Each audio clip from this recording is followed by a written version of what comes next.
This is one of those situations where no matter how hard I try to do the right thing, someone ends up heartbroken, and I end up the villain. I, 56 female, honestly don't even know anymore if I'm a terrible mother or just someone trying to hold what's left of her family together. But maybe Reddit can tell me, because my daughter sure won't speak to me again.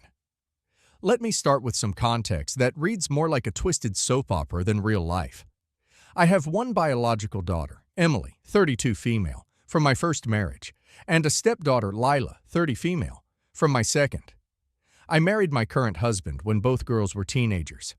While they weren't close, they grew up under the same roof. Think polite indifference rather than sisterly bond. Emily was always the responsible one, academic, driven, career-oriented. Lila was more of the free spirit. She bounced from relationship to relationship and had a pattern of gravitating toward men already taken, something I used to chalk up to immaturity or insecurity. Looking back now, I was just in denial.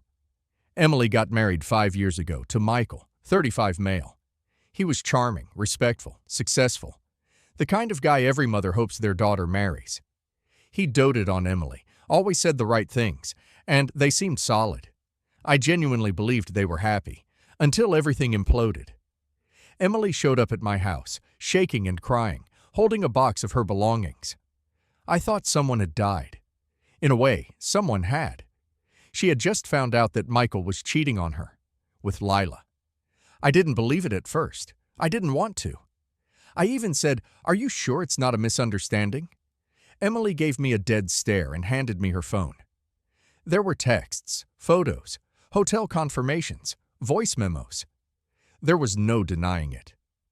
Michael and Lila had been having an affair for months. I was horrified.